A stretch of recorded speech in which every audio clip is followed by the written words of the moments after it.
కృపావార్త కార్యక్రమమునకు స్వాగతం. నేటి ధ్యానాంశము దుఃఖము సారో. దుఃఖపడువారు ధన్యులు, వారు ఓదార్చబడుదురు. Blessed are the sorrowful, they shall be comforted.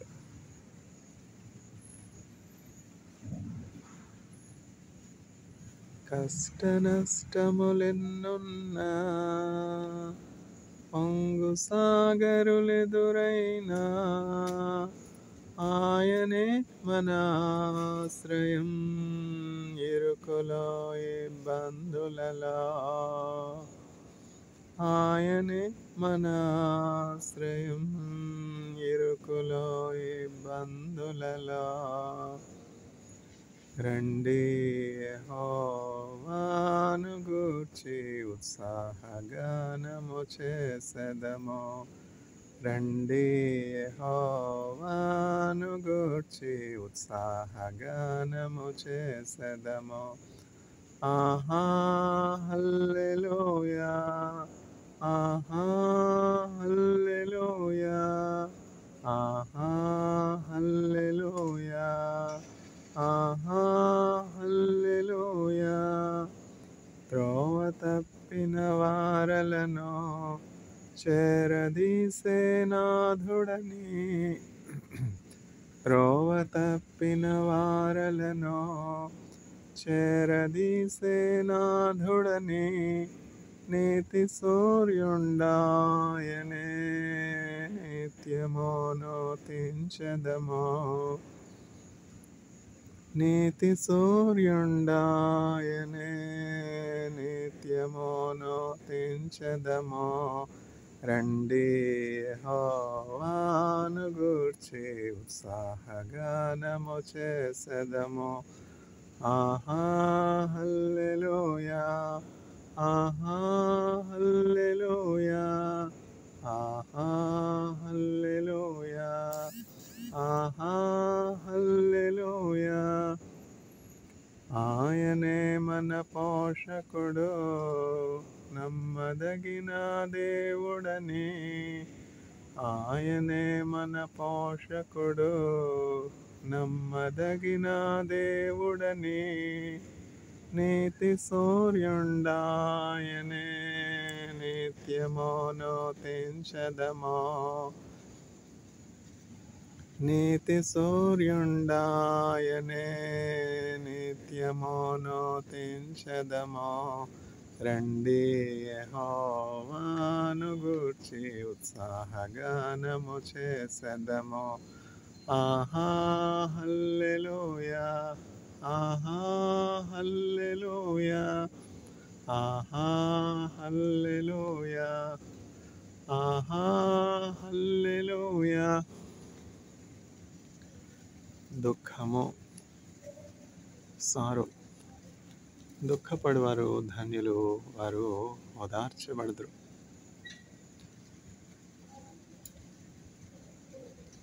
యేసుక్రీస్తు ప్రభు దుఃఖం గుండా వెళ్ళారు గనక, దుఃఖం అంటే ఏంటో తెలుసు గనక ఈ ఓదార్పు గల మాటలు చెప్పగలుగుతున్నారనమాట. చాలామంది కష్టంలో ఉన్నవారు, బాధలో ఉన్నవారు, ఇబ్బందుల్లో ఉన్నవారు, ఆకలి దప్పుల్లో ఉన్నవారు, అప్పులోబులో ఉన్నటువంటి వారు, ఆ కష్టం దేవుడికి తెలిస్తే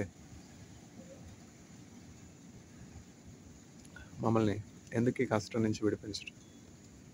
దేవుడు ఉంటే మాకు ఈ కష్టం ఎందుకు వస్తుంది?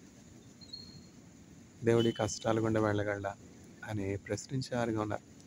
వారందరికీ జవాబు ఇవ్వడానికి దేవుడు యేసుక్రీస్తు ప్రభు రూపంలో ఈ లోకానికి వచ్చి శ్రమ అనుభవించారు, కష్టం అనుభవించారు. యేసుక్రీస్తు ప్రభు కావాలంటే రాజు యొక్క అంతఃపురంలో జన్మించి ఉండవచ్చు. ఎక్కడ జన్మించారు యేసుక్రీస్తు ప్రభు? ఆయన జన్మించుచున్నటువంటి సమయంలో ఆయన జన్మించడానికి స్థలం కూడా లేదనమాట. ఆ పరిస్థితులు ఎట్లా వచ్చాయంటే, ఆయన పుట్టనైనటువంటి సందర్భంలో మరియమ్మ గారు, కన్య అయినటువంటి మరియమ్మ గారు ప్రసవించనైనటువంటి సమయంలో, ఆమె ప్రసవ దినాలు నిండుచున్నటువంటి సమయంలో ఏంటంటే, సర్వలోకమునకు ప్రజా సంఖ్య రాయించవలని కైసరు రాజు వలన ఆజ్ఞ అయిందనమాట. అప్పుడు ఏం జరిగిందంటే ప్రతి మనుష్యుడు, ప్రతి ఒక్కరు కూడా వారి యొక్క స్వస్థలాలకు వెళ్ళారు వారి పేరు నమోదు చేయించుకోవడానికి. ప్రజా సంఖ్య అంటే సెన్సస్ అనమాట. ఇండియా దేశంలో సెన్సస్ ప్రతి 10 ఇయర్స్కి జరుగుతుంది కదా. అట్లా యేసుక్రీస్తు ప్రభు పుట్టనైనటువంటి సందర్భంలో ఆ పరిస్థితులను దేవుడు ఎట్లా మలచాడో చూడండి. మరియమ్మ గారికి మరియమ్మ గారు ఎవరికి ప్రధానం చేయబడ్డారు? యోసేపుకి ప్రధానం చేయబడ్డారు. యోసేపు ఏ ప్రాంతం వాడు? బెత్లెహేమ, యోదయలోని బెత్లెహేమ. యోదయలోని బెత్లెహేమ, నీవు ఎంత మాత్రమో అల్పమైనటువంటి దానవు కావు, నీ ప్రజలను ఏలబోవు అధిపతి నీలో నుండి ఉద్భవించును అని ప్రవక్తలు చెప్పినట్లు యేసుక్రీస్తు ప్రభు యొక్క జననం గురించి ముందుగా ప్రవచించబడినట్లు యేసుక్రీస్తు ప్రభు యోదయలోని బెత్లెహేంలో జన్మించినట్లు ప్రజా సంఖ్య రాసే సమయానికి యోసేపు నిండు గర్భిణి అయినటువంటి మరియమ్మ గారిని తీసుకుని వెళ్ళారు. అక్కడ ప్రజా సంఖ్య అంటే సెన్సస్ అంటే ఎంతోమంది వస్తారు కదా, అందువల్ల ఆ ప్రాంతం అంతా కిక్కిరిసిపోయింది. సత్రంలో కూడా యోసేపు మరియా దంపతులకు చోటు దొరకలేదు. చూసారా, యేసుక్రీస్తు ప్రభు దేవుడైతే, యేసుక్రీస్తు ప్రభు భూమిని ఆకాశాన్ని సృజించినటువంటి గొప్ప దేవుడైతే, ఆయన తల్లిదండ్రులుగా ఈ లోకంలో ఉన్నటువంటి మరియమ్మ గారికి యోసేపుకి ఇంత కష్టం ఎందుకు రావాలి, ఇంత దుఃఖం ఎందుకు రావాలి? ప్రసవించడానికి స్థలం లేకపోవడం దుఃఖం కదా చెప్పండి. ఎంతమంది గర్భిణీలు సరైనటువంటి పోషకాహారం లేకుండా, 3 పూట్ల భోజనం చేయడానికి లేకుండా ఎంత కష్టంలో ఉన్నారు మన దేశంలోనే. తర్వాత సరైనటువంటి హైజీనిక్ ఎన్విరాన్మెంట్ లేకుండా ఎంతో క్లిష్టమైనటువంటి పరిస్థితుల్లో డెలివరీ అవుతున్నటువంటి పిల్లలు ఎంతమంది ఉన్నారు చెప్పండి. ఇజ్రాయెల్లో చూసినట్లయితే హెల్త్ కేర్ చాలా బాగుంటుంది. తర్వాత మ్యాక్సిమం అన్నీ కూడా నార్మల్ డెలివరీస్ అనమాట. ఇప్పుడంటే అంతా కూడా సిజేరియన్ ఆపరేషన్స్ కదా. ఇజ్రాయెల్లో ఉంటే నార్మల్ డెలివరీ అవుతుందని ఫారినర్స్ ఆశపడితే ఫారినర్స్కి సిజేరియన్ పడిందంట. కష్టం కదా మరి. మ్యాక్సిమం ఇజ్రాయెల్లో డెలివరీస్ అన్నీ కూడా ఇజ్రాయలైట్స్కి, ఫారినర్స్ సంగతి నాకు అంతగా తెలియదు కానీ ఇజ్రాయలైట్స్ అందరికీ కూడా నార్మల్ డెలివరీస్. వాళ్ళు తీసుకునే కేర్, వాళ్ళు తీసుకునే పోషకాహారం అట్లా ఉంటాయి. వాళ్ళ లైఫ్ స్టైల్ మెడిటరేనియన్ క్లైమేట్ కదా. ఇవన్నీ ఎందుకు చెప్తున్నానంటే, రాజు యొక్క అంతఃపురంలో యేసుక్రీస్తు ప్రభు జన్మించి ఉండవచ్చు. ఆయన చక్కగా మరియమ్మ గారు, యోసేపు స్పెషల్ ఇన్విటేషన్ తీసుకుని యెరూషలేంపై రాజుగా ఉన్నటువంటి ఆ హెరోదు వాళ్ళని ఆహ్వానించి వాళ్ళకి అకామిడేషన్ ప్రొవైడ్ చేసి, సర్వలోకమును ఏలబోవు సృష్టికర్త అయినటువంటి యేసుక్రీస్తు ప్రభు మీ గర్భంలో జన్మించనన్నాడు కనుక మీరు ఈ రాజు యొక్క అంతఃపురంలో ప్రసవించుటకు నేను మీకు స్పెషల్ ఇన్విటేషన్ ఇస్తున్నాను అని చెప్పి ఒక ఇన్విటేషన్ వాళ్ళు తీసుకున్నాడు. చూసారా, కానీ దేవుని కార్యాలు ఎంతో ఆశ్చర్యంగా ఉంటాయి. ఒక రాజు యొక్క అంతఃపురంలో యేసుక్రీస్తు ప్రభు జన్మించినట్లయితే ఆయన సామాన్యులందరితో కలిసి ఉండగలరా? సామాన్యులందరూ ఆయన చూడగలరా? గొర్రెల కాపరులు వెళ్ళగలరా? రాజ అంతఃపురంలోని గొర్రెల కాపరులు వెళ్ళగలరా? సామాన్యులకి, అతి దీనులకు, దరిద్రులకు, పేదవారికి అందరికీ అందుబాటులో ఉండడానికి రక్షకుడైనటువంటి యేసుక్రీస్తు ప్రభు ఈ లోకానికి వచ్చారనమాట. దుఃఖంలో ఉన్నటువంటి వారిని, బాధలో ఉన్నటువంటి వారిని, కష్టంలో ఉన్నటువంటి వారిని ఓదార్చడానికి. ఒకనొక సందర్భంలో ఏం జరిగిందంటే, యేసుక్రీస్తు ప్రభు నాయన అనే ఊరు గుండా వెళ్తా ఉన్నారు. ఆయన సువార్త ప్రకటిస్తూ దేవుని రాజ్యము సమీపించి ఉన్నది కనుక రక్షణార్థమైనటువంటి మారు మనస్సు పొందండి. పసిపిల్లవాని మనస్సు ప్రతి ఒక్కరూ కూడా కలిగి ఉండాలి. ఎవరు కూడా తమ పొరుగువారి పట్ల ద్వేషము, శత్రుత్వము, వైరము, కీడు, తర్వాత హాని చేయాలని, కీడు చేయాలని అటువంటి ఆలోచనలు ఏం పెట్టుకుని ఉండకూడదు. క్రొత్తగా జన్మించినటువంటి శిశువును పోలి ఉండాలి. దేవుని రాజ్యం సమీపించి ఉన్నది కనుక మారు మనస్సు పొంది రక్షణ పొందండి. రక్షింపబడినటువంటి వారే ఎవరైతే మారు మనస్సు పొందుతారో, ఎవరైతే నూతన హృదయాన్ని పొందుతారో, ఎవరైతే కొత్తగా జన్మిస్తారో వాళ్ళే పరలోకంలో ప్రవేశించగలరు. దేవుని రాజ్యం సమీపించి ఉన్నది అని ప్రకటిస్తున్నారు. ఇప్పుడు ప్రశ్న ఏంటంటే, పిల్లలు చక్కగా మంచి ప్రశ్నలు అడుగుతారు. దేవుని రాజ్యం ఏంటి? మేము యునైటెడ్ కింగ్డమ్ గురించి విన్నాము, తర్వాత సౌదీ కింగ్డమ్ గురించి విన్నాము, ఇక కింగ్డమ్ ఆఫ్ గాడ్ గురించి మేము వినలేదే అని పిల్లలు చక్కగా ప్రశ్నిస్తారు. అదే విషయం ఇప్పుడు ఇజ్రాయెల్ ఉందా లేదా? ఇజ్రాయెల్ ఎంత వాస్తవమో, యునైటెడ్ కింగ్డమ్ ఉండుట ఎంత వాస్తవమో, తర్వాత యునైటెడ్ స్టేట్స్ ఆఫ్ అమెరికా ఉండుట ఎంత వాస్తవమో, కింగ్డమ్ ఆఫ్ గాడ్ ఉండుట కూడా అంతే వాస్తవం. కింగ్డమ్ ఆఫ్ గాడ్ అంటే ఏంటంటే పరలోకము అని మనం చెప్పుకోవచ్చు. పరలోకం అంటే ఏంటంటే ఒకానొక సందర్భంలో ఒక జర్నలిస్టు విన్‌స్టన్ చర్చిల్ గారిని, అంటే ఇజ్రాయెల్ కాదు, యునైటెడ్ కింగ్డమ్ మీద, యూకే అంటే ఇంగ్లాండ్, బ్రిటన్, గ్రేట్ బ్రిటన్ మీద ప్రైమ్ మినిస్టర్‌గా ఉన్నటువంటి, వార్ టైమ్ ప్రైమ్ మినిస్టర్‌గా ఉన్నటువంటి, ఎవరు war time prime minister, second world war టైంలో ప్రైమ్ మినిస్టర్ ఎవరు యూకేకి? పిల్లలు వెంటనే చెప్తారు, విన్‌స్టన్ చర్చిల్ అని. అవునవును, కరెక్ట్. విన్‌స్టన్ చర్చిల్ ప్రైమ్ మినిస్టర్‌గా ఉన్నప్పుడు ఏం జరిగిందంటే, ఒకానొక జర్నలిస్ట్ ఆయన అడిగారనమాట, "sir, is there extra terrestrial life?"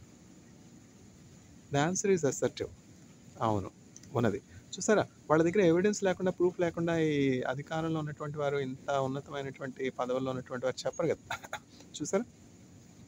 Extra terrestrial life ఉండుట ఎంత వాస్తవం. ఇప్పుడు నాసా గాని, ఇస్రో గాని అడిగితే చెప్తారు రహస్యాలు. స్పేస్ ఎక్స్‌ప్లోరేషన్ గురించి మనం చూస్తున్న విషయాలే. మనం అర్థం చేసుకోలేకపోతున్నాం, నమ్మలేకపోతున్నాం. ఇంకా ఔటర్ స్పేస్ గురించి, ఎక్స్‌ట్రా స్పేస్ గురించి చెప్తే మనకెట్లా అర్థమవుతాయి? బిర్లా ప్లానెటోరియం వెళ్ళి చూస్తే తెలుస్తుందనమాట ప్లానెట్స్ ఎట్లా ఉన్నాయి. తర్వాత ఇంకా అనేకమైనటువంటి గ్రహాంతరమైనటువంటి విషయాలు, interplanetary knowledge we can get from Birla planetarium, ISRO, NASA. అట్లా is there extra terrestrial life అంటే అని ప్రశ్నిస్తే, Winston Churchill's answer was assertive. There is definitely an extra terrestrial life. Likewise, there is definitely kingdom of God.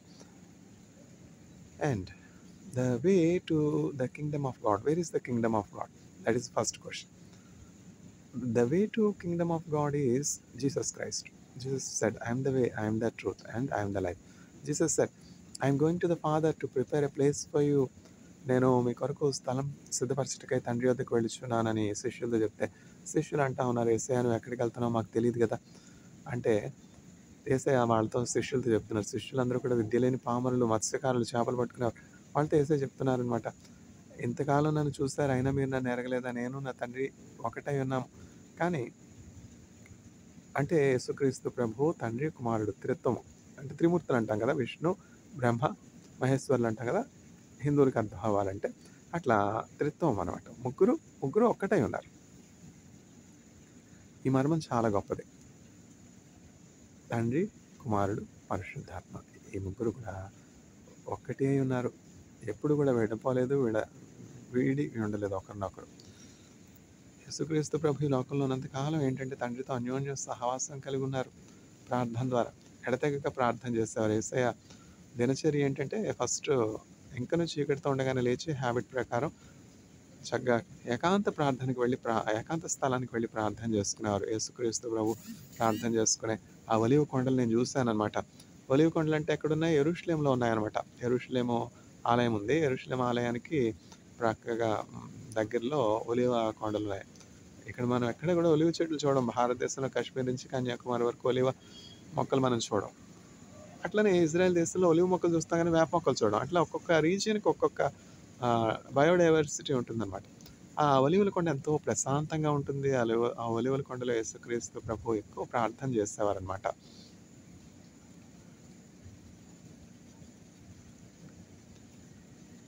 ఒకానొక సందర్భంలో యేసుక్రీస్తు ప్రభు సువార్త ప్రకటిస్తూ nine అనే గ్రామానికి వెళ్ళినప్పుడు, అక్కడ ఒక పేద విధవరాలు ఏడుస్తోంది. ఎందుకు ఈమె ఏడుస్తోందని చూస్తే, ఆమె యవ్వన బిడ్డ, ఒక్కగానొక్క యవ్వన బిడ్డ మరణించాడు. పాడ మీద పెట్టేశారు, తీసుకుని వెళ్ళిపోతున్నారు సమాధి చేయడానికి. ఆమె ఏమో గొల్లుమని ఏడుస్తోంది. చూసారా ఎంత దుఃఖం, ఎంత దుఃఖం, ఎంత బాధ. ఒక్కగానొక్క కొడుకు వృద్ధాప్యంలో ఉంది. ఆ దుఃఖాన్ని యేసుక్రీస్తు ప్రభు చూసి వెళ్ళి ఆ పాడను ముట్టినప్పుడు, ఆ పాడ మీద ఉన్నటువంటి ఆ యవనుడు చక్కగా లేచి కూర్చున్నాడు. మరణం నుంచి తప్పించుట యెహోవా వశం.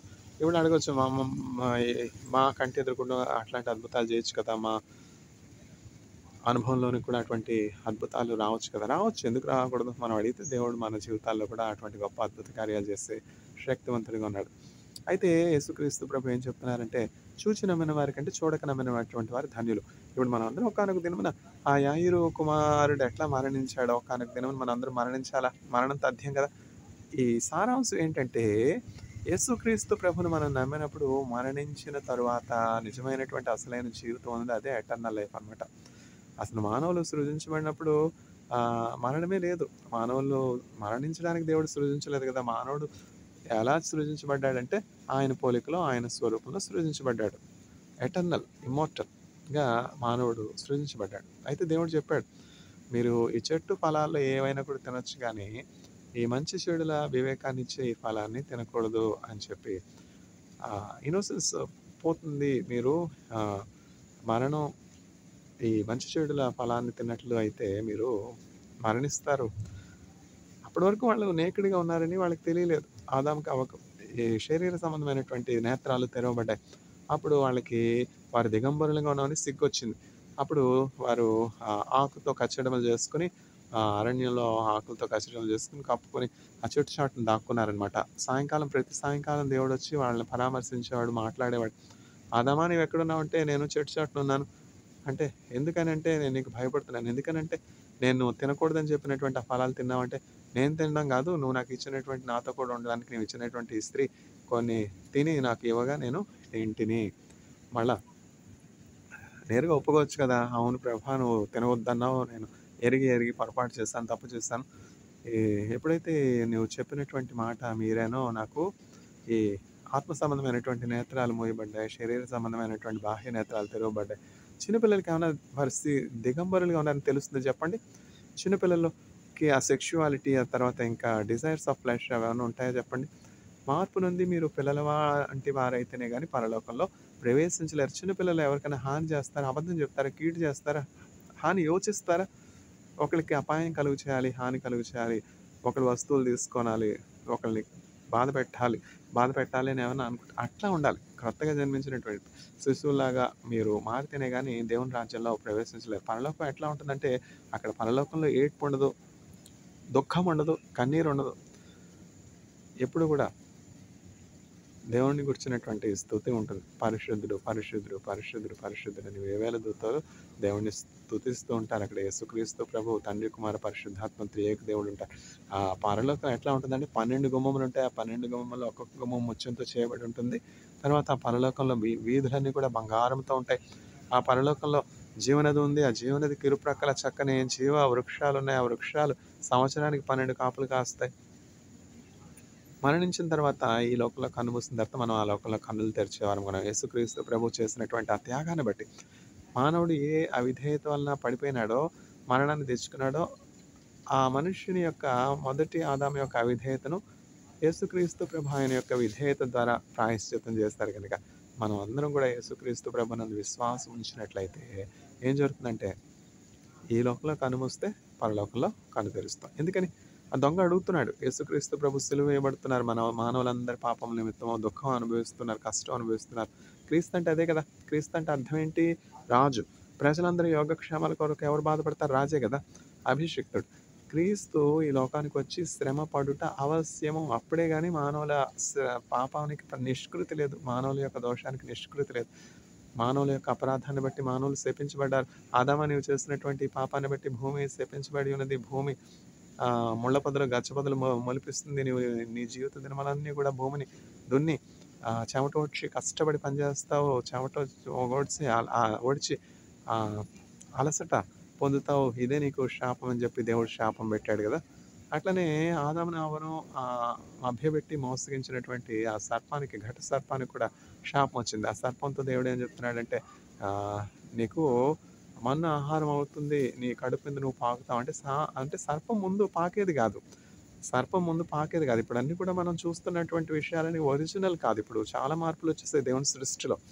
ఇప్పుడు అన్ని ఎక్స్‌ట్రీమ్ కండిషన్స్ మనం చూస్తున్నాం కదా! ఇప్పుడు ఇజ్రాయెల్ దేశంలో మనం చూసినట్లయితే climate is it's the best అనమాట. ఎందుకంటే ప్రతి 100 మీటర్లకు మనం చక్కని పార్క్స్ చూస్తాం అనమాట. చక్కని చెట్లు ఉన్నటువంటి ఆహ్లాదకరమైనటువంటి వాతావరణం చూస్తాం అనమాట. అందుకని సాయంకాలం చక్కగా వృద్ధులు, తర్వాత పిల్లలు అందరూ కూడా చక్కగా గార్డెన్స్‌కి వెళ్ళిపోయి వాళ్ళ ఇంట్లోంచి బయటకొచ్చేసి చల్లగాలి.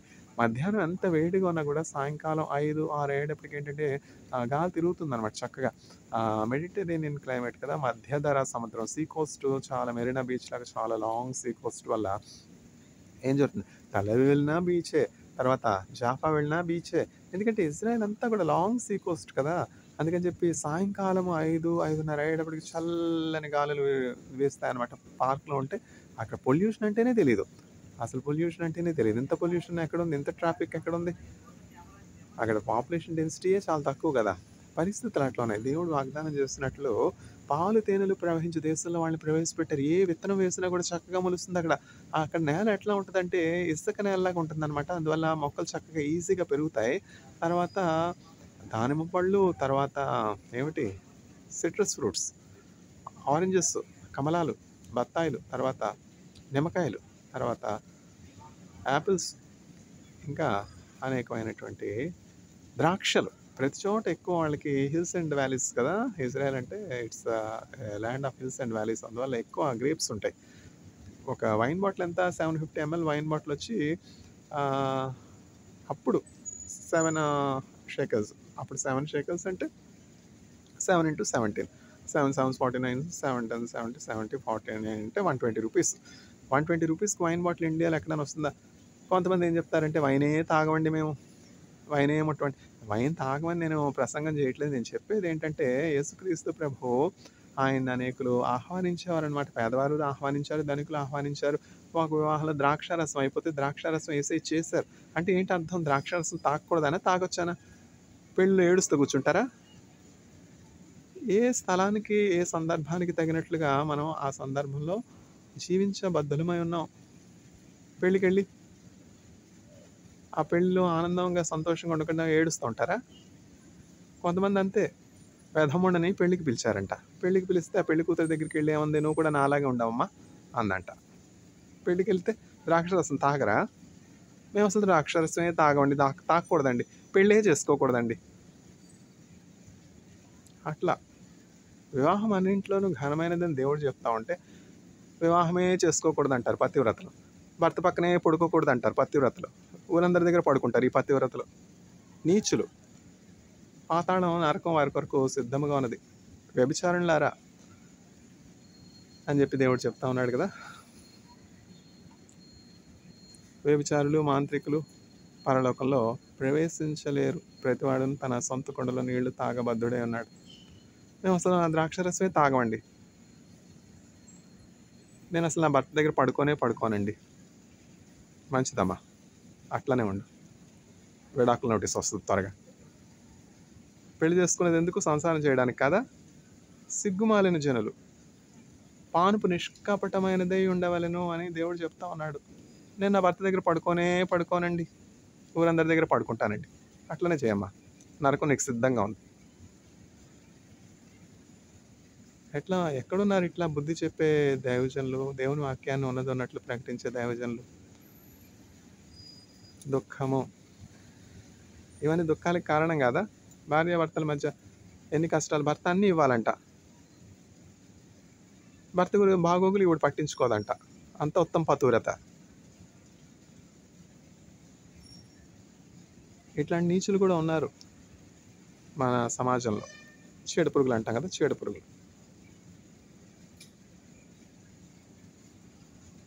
భర్తేనా నీకు ఇవ్వాల్సింది? నువ్వు ఉద్యోగం చేస్తే కుటుంబంలోని బాధ్యత ఏం లేదా? సమాన హక్కులు అంటావు, సమాన బాధ్యతలు ఉండవా నీకు? నీచురాలా. భర్త శిరస్సు ఏంటి? నేను కూడా శిరస్సే.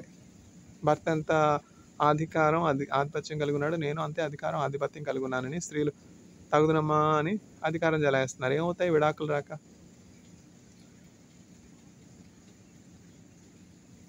భార్య, స్త్రీ పురుషునికి సహాయకంగా ఉండడానికి చేయబడింది కానీ పురుషుణ్ణి ఏలడానికి, కుటుంబాన్ని ఏలడానికి చేయబడలేదని జ్ఞాపకం పెట్టుకోవాలి. సమాన హక్కులు, సమాన బాధ్యతలు ఇక్కడ కొంచెం జాగ్రత్తగా ఆలోచించి ప్రవర్తించాలి. దుఃఖము. దుఃఖపడువారు ధన్యులు, వారు ఓదార్చబడుదురు. ఎన్ని రకాలైనటువంటి దుఃఖాలు. 50% టారిఫ్ దుఃఖం కాదా? మోదీ గారికి ఏం చేయాలో తెలియట్లేదు. ఎందుకు వచ్చిన టారిఫ్? పొరుగు వారికి ఎట్లా హాని చేయాలి, పొరుగు వారికి ఎట్లా కీడు చేయాలి, పొరుగు వాడిని ఎట్లా దోచుకోనాలి. నేను అమ్మే వెపన్స్ కొనాలి. వెపన్స్ ఎందుకు అమ్మడం? పాకిస్తాన్కి, ఇండియాకి తగువ పెడతాను. ఎందుకు తగువ పెట్టాలి? సమాధానపరచువారు ధన్యులు, వారు దేవుని బిడ్డలు అనబడుతున్న దేవుని వాక్యం చెప్తా ఉంటే ఇండియాకు, పాకిస్తాన్కి తగువ పెడితే నీ దేశంలో బాంబు బ్లాస్ట్ అవదా? మీరే కొలత ఇతరులకు కొలుస్తారో అదే కొలత మీకును కొలవబడును. దుఃఖపడు వారు ధన్యులు, వారు ఓదార్చబడతారు. యేసుక్రీస్తు ప్రభు దుఃఖము గుండా వెళ్ళారు. నాశన పాత్రుల క్రూరులను పిలువ వచ్చిన దేవసుతుని దుఃఖ పాత్రుడని ఎంచేరే. హల్లెలూయా రక్షకుండ. యేసుక్రీస్తు ప్రభు దుఃఖం గుండా వెళ్ళారు కనుక ఆయనకు దుఃఖం అంటే ఏంటో తెలుసు. మరణాన్ని రుచి చూశారు కనుక ఆ మరణ వేదనలన్నీ తెలుసు. అందువల్ల యేసుక్రీస్తు చెప్తున్నారనమాట, ఓ మరణమా నీ ముళ్ళు ఎక్కడ, ఓ సమాధి నీకు జయం ఎక్కడ. మరణపు ముళ్ళు పాపం. ఆ పాపాన్ని యేసుక్రీస్తు ప్రభు శిలువలో విరిచివేశారు. పాతాళంలో బంధించబడినటువంటి ఆత్మలన్నింటినీ చెరగా పరలోకానికి తీసుకుని వెళ్ళారు. కనుక ఈ లోకంలో మనం ప్రభునందు విశ్వాసం ఉంచి యేసుక్రీస్తు ప్రభు దేవుడు, దేవుని కుమారుడు అని నమ్మినప్పుడు మనం నిద్రించినా కూడా పాతాళంలో మనం బంధించబడం. మన ఆత్మ నివాసం లేకుండా కూలిపోదు. మన ఆత్మ పరలోకానికి చేరుతుంది. ఎట్లా? గ్యారంటీ ఏంటి? రుజువు ఏంటి? చూసారు, యేసుక్రీస్తు ప్రభు ప్రార్థన చేస్తున్నారు. ఎక్కడ ప్రార్థన? తాబోరు, మౌంట్ తాబోరు మీద ప్రార్థన చేస్తుంటే, తాబోరు కొండ మీద ప్రార్థన చేస్తూ ఉంటే ఎవరు వచ్చారు? మోషే, ఏలియా ఆత్మస్వరూపులుగా వచ్చారు. అంటే ఏంటి? మోషే నిద్రించి చనిపోయినాడు కదా, చనిపోయాడు, సమాధి చేయబడ్డాడు. ఆ సమాధి ఎక్కడుందా ఎవరికి తెలియదు. దేవుడే ఆయన మోషేని సమాధి చేశాడు. ఏలియా వేరు. ఏలియా అసలు మరణాన్ని చూడలేదు. మరణాన్ని చూడకుండా దేవునితో కొనుకోబడ్డాడు కనుక ఏలియా సజీవునిగా ఆత్మస్వరూపిగా వచ్చి యేసుక్రీస్తుతో మాట్లాడుతున్నాడు. ఏలియా మరణించలేదు కనుక వచ్చాడంటే అర్థం ఉంది. మోషే రావడం ఏంటి? మోషే చనిపోయాడు కదా. అంటే చనిపోయినటువంటి మోషే కూడా చక్కగా లేచాడు. బంధకంలో చెరలో ఉన్నటువంటి మోషే యొక్క ఆత్మను దేవుడు మిఖాయేలు దూతను పంపించి విడిపించాడని యోధా గ్రంథంలో, యోధా పత్రికలో మనం చదువుతున్నాం. అందువల్ల మనం మరణించినను సరే, మరణం తర్వాత జీవం అనేది కనుక యేసుక్రీస్తు ప్రభు నందు విశ్వాసం ఉంచినప్పుడు మరణము మనల్ని బంధించి ఉంచుట అసాధ్యం. పాతాళం మనల్ని బంధించి ఉంచుట అసాధ్యం. యేసుక్రీస్తు ప్రభు చేసినటువంటి ఆ త్యాగాన్ని బట్టి, ఆయన చిందించినటువంటి రక్తాన్ని బట్టి మనకు పాపక్షమాపణ ఉన్నది కనుక మరణించినటువంటి మనము ఆ మరణ స్థితిలో, మృత స్థితిలో ఉన్నాం. మరణంలో ఒక నిద్ర అయిపోయింది అనమాట. నిద్రలాగా. నిద్ర ఉంటే మేలుకోమా? ఎక్కడ మేలుకుంటాం? పరలోకంలో మేలుకుంటాం. యుగ యుగాలు తరతరాలు పరలోకంలో జీవిస్తాం అనమాట. మరణ శరీరము మార్పు నుండి మహిమ శరీరము పొందుటకై హేతులేకై ప్రేమించన్ యేసుకు నేనేమివ్వగలను. హల్లెలూయా హల్లెలూయా హల్లెలూయా అని పాడెదను, ఆనందముతో సాగెదను. అల్పకాల శ్రమలను భవింప అనుదినము కృపనిచ్చితివి. నాథుని అడుగు జాడలలో నడచుటకు నన్ను పిలచితివి.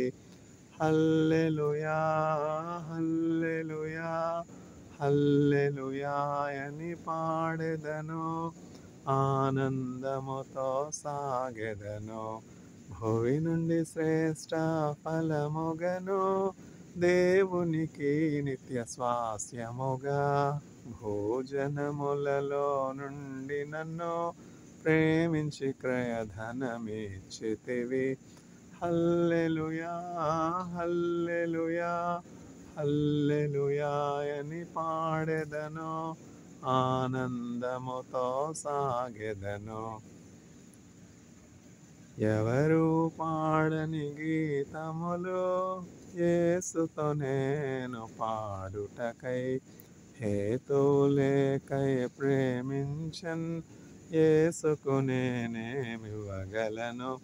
హల్లెలూయా హల్లెలూయా హల్లెలూయా అని పాడెదను, ఆనందముతో సాగెదను, ఆనందముతో సాగెదను. గోధుమలు మనం విత్తుతాం కదా, ఆ గోధుమ గింజ భూమిలో మరణిస్తేనే కానీ నూరంతలుగా ఫలించదు కదా. అట్లనే మనం భూమిలో పాతిపెట్టబడిన తర్వాత పునరుద్ధానం అనేది ఉన్నది. మరణం తర్వాత జీవం ఉన్నది. ఆ జీవం కొరకు మనం సిద్ధపడాలి. మన క్రియలు మనతో కూడా వస్తాయి. మనం ఏ మంచి క్రియలు అయితే చేస్తాం, ఆ క్రియలన్నింటిని బట్టి మృతుల పునరుద్ధానంలో మనం ఫలం పొందుకుంటాం. బహళా మంచి దాసుడా, బహళా నమ్మకమైన మంచి దాసుడా, నువ్వు కొంచెంలో నమ్మకస్తునిగా ఉన్నావు కనుక వీటన్నిటిపై నేను నిన్ను అధికారిగా చేస్తున్నానని పరలోకంలో యుగయుగాలు తరతరాలు మనం జీవిస్తాం. నిత్య జీవం లేకుండా ఉంటే మేము ఈ స్వార్థ ప్రకటించటం వ్యర్థమని పౌలు చెప్తున్నాడు. నిత్య జీవం ఉన్నది. మనం ప్రారంభంలో సృజించబడినప్పుడు మానవులు మరణం కోసం సృజించబడ్డారా? నిత్య జీవం కొరకు యుగయుగాలు తరతరాలు దేవునితో ఉండడానికి కొరకు సృజించబడ్డాం. పరలోకం అనేది ఉన్నది. ఆ పరలోకం ఇప్పుడు నాసా కొనుక్కుంటుందా?